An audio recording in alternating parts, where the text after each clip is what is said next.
السلام علیکم وعلیکم السلام۔ کچھ مساجد میں نماز کے بعد بلند آواز سے کلمہ پڑھا جاتا ہے جس سے بعد میں شامل ہونے والے نمازیوں کی نماز خراب ہو جاتی ہے، کیا یہ حدیث سے ثابت ہے؟ جبکہ یہ لوگ نماز کے بلند آواز میں اللہ اکبر نہیں پڑھتے یا بہت آہستہ پڑھتے ہیں۔ پہلی بات ہے کہ یہ صرف اس سے نماز ڈسٹرب نہیں ہو رہی ہے۔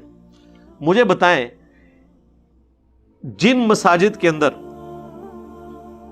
ہماری مذہبی جماعتیں درس و تدریس کا سلسلہ کرتی ہیں وہ بھی تو یہی حرکت کرتے ہیں، سلام پھیرتے ہی اناؤنسمنٹ کرتے ہیں جی بیٹھ جاؤ سارے، درس شروع ہونے لگا، لوگوں کو سنت اذکار بھی نہیں کرنے دیتے، اور بلیک میل یہ کرتے ہیں کہ فرض کے فوراً بعد درس شروع کر دیتے ہیں۔ انہیں پتا ہوتا ہے کہ سنت پڑھنے کے بعد کسی نے یہاں پہ بیٹھنا نہیں ہے، تو میرے بھائی سنت پڑھنے کے بعد ہی درس ہونا چاہیے تاکہ اگر کوئی شخص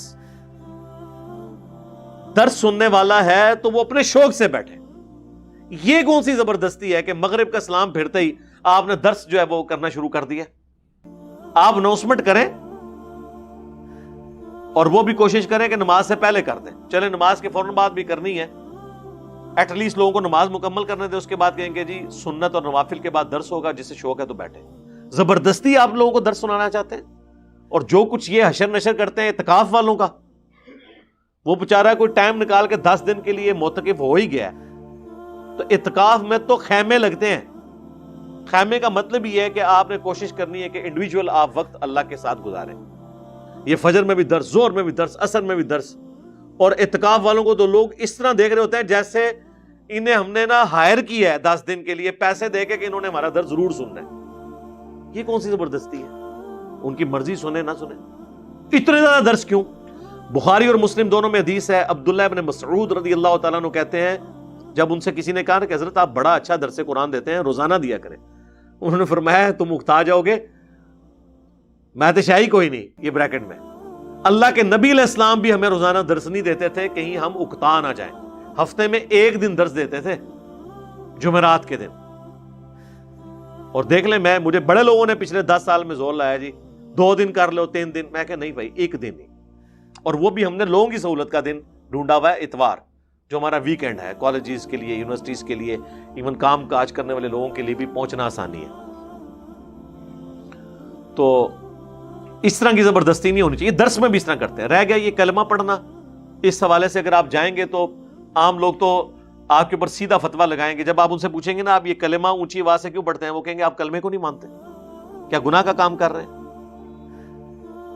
ہاں بولو۔ پھر جامعہ ترمذی کی حدیث وہ پیش کر دیں گے کہ سب سے افضل ذکر لا الہ الا اللہ ہے۔ اب آپ بول لیں کہ سب سے افضل ذکر ہے، وہ کہیں گے آپ افضل ذکر سے روک رہے ہیں۔ اب آپ ان کو لاکھ سمجھائیں کہ میرے بھائی نماز ڈسٹرب ہو رہی ہے، نمازی کے پاس بیٹھ کے تو قرآن بھی اونچی آواز سے نہیں پڑھا جاتا، آپ کلمہ پڑھ رہے ہیں، ان کو نہیں کوئی بات اثر کرے گی، وہ آپ کو بلیک میل کریں گے۔ تو اس کا ایک حال تو یہ ہے کہ انہیں یہ بتائیں کہ احمد بریلوی صاحب سے فتاوی رضویہ میں جب سوال کیا گیا کہ اگر کوئی شخص نماز پڑھ رہا ہو تو اس کے پاس قرآن پڑھ سکتے ہیں، تو انہوں نے فرمایا کہ اس کے پاس بلند آواز سے قرآن نہیں پڑھ سکتے، ڈسٹربنس ہے۔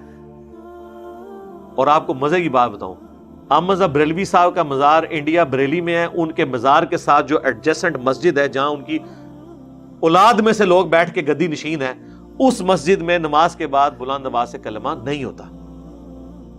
یہ جو پاپا جانی ہے الیاس قادری صاحب، مدری چینل والے، کراچی آپ چلے جائیں فضان مدینہ میں کسی نماز کے بعد کلمہ نہیں ہوتا۔ یہ پنجاب کے بریلویوں نے کام شروع کیا،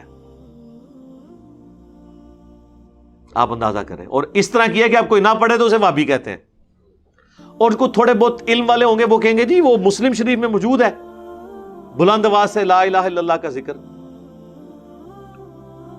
لیکن مسلم شریف آپ کھول کے دیکھیں تو وہ اس طرح نہیں ہے، وہ تو ہم نے اپنے گرین کارڈ میں وہ ذکر ڈالا ہوا ہے، وہ ہے کہ نبی صلی اللہ علیہ وآلہ وسلم، اور یہ اس میں بھی ہر کلام ہے، مشکات والوں نے یہ لفظ ایڈ کیا بلند آواز، اوریجنل مسلم میں یہ الفاظ بھی نہیں ہے، چلے وہ اگر ہم مان لیتے ہیں کسی شاید طریق میں ہو، وہ ہے کہ نبی علیہ السلام فرض نماز کے بعد بلند آواز سے پڑھتے تھے لا الہ الا اللہ وحدہ لا شریک لہ لہ الملک ولہ الحمد وہو علی کل شیء قدیر، یہ پڑھتے تھے۔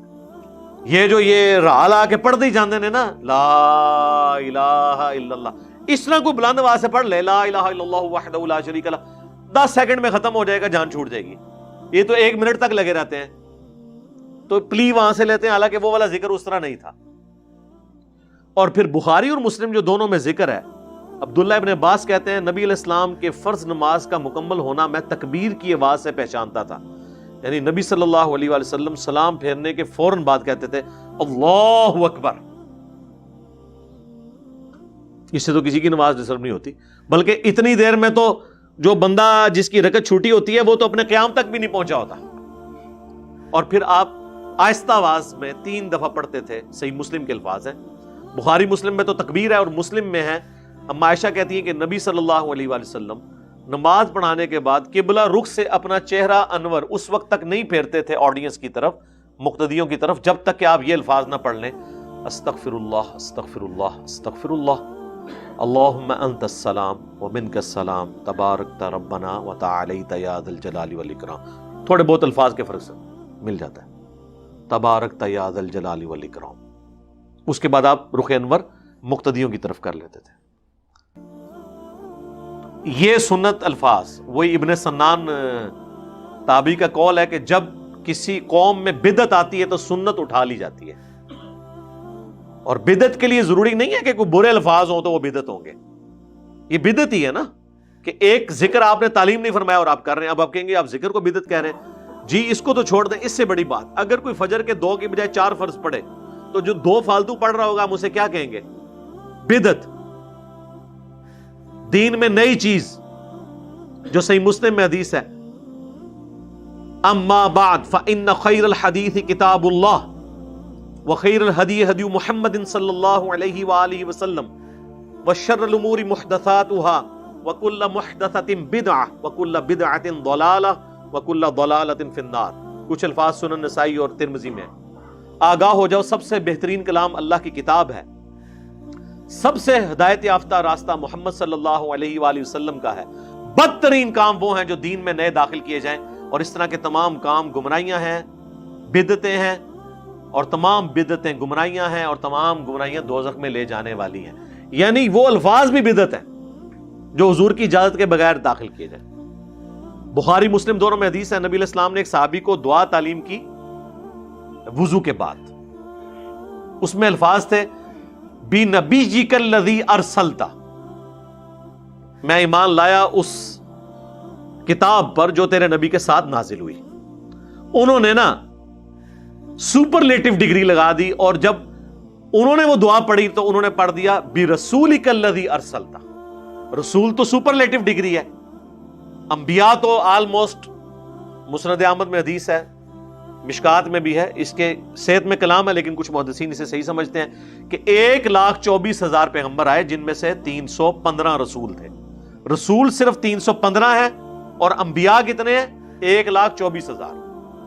تو اس صحابی نے بِنَبِيِّكَ الَّذِي أَرْسَلْتَ کو خود بنا دیا بِرَسُولِكَ الَّذِي أَرْسَلْتَ, یعنی اعلیٰ درجے کی ڈگری کے ساتھ انہوں نے کہا کہ ایمان لایا اس کتاب پر جو تیرے رسول پہ نازل ہوئی. کیونکہ نبی تو سارے ہیں, رسول تو تھوڑے سے ہیں, اور ہمارے نبی صلی اللہ علیہ وآلہ وسلم بھی رسول ہیں. آپ سن رہے تھے, آپ نے فرمایا کہ میرے بتائے ہوئے الفاظ کو نہ بدلو, وہی کہو جو میں نے کہا ہے. اندازہ کریں, انہوں نے آگے سے نہیں کہا کہ یا رسول اللہ میں نے کوئی مطلب گناہ کا کام کیا ہے. اس زمانے میں یہ بہانے نہیں سنوندے. اس پہ بھی بڑھ کر کہ عبداللہ ابن عمر کے سامنے ایک شخص کو چھینک آئی, جامعہ ترمذی میں حدیث ہے, اس نے کہا الحمدللہ والسلام علی رسول اللہ, تمام تعریفیں اللہ کے لیے ہیں, سلام ہو اللہ کے رسول پر. تو عبداللہ ابن عمر نے کہا کہ میں بھی اس بات کا قائل ہوں کہ تعریفیں اللہ کے لیے ہونی چاہیے اور سلام رسول اللہ پر ہو, لیکن چھینک کے اوپر اللہ کے نبی نے ہمیں یہ تعلیم نہیں فرمایا. تم کہو الحمدللہ یا الحمدللہ علی کل حال. یہ جو تم نے ساتھ درود شریف پڑھا ہے یہ نہ پڑھو. ان کو کسی نے نہیں کہا تو درود دے منکر ہو. یہاں پہ لوگ اذان کے ساتھ درود پڑھتے ہیں, ہم کہتے ہیں بھئی اذان کے بعد درود ہے. صحیح مسلم میں حدیث ہے, اور وہ بھی مؤذن ہے نہیں ساتھ ہی جوڑنا, سپیکر بند کر کے پڑھے نا. صحیح مسلم میں حدیث ہے جو اذان کا جواب دے یعنی مؤذن والے کلمات کو ریپیٹ کرے اور حی علی الصلاۃ حی علی الفلاح پہ لا حول ولا قوت الا باللہ کہے, اور اس کے بعد مجھ پر درود شریف پڑھے, اور اس کے بعد الوسیلہ والی دعا مانگے,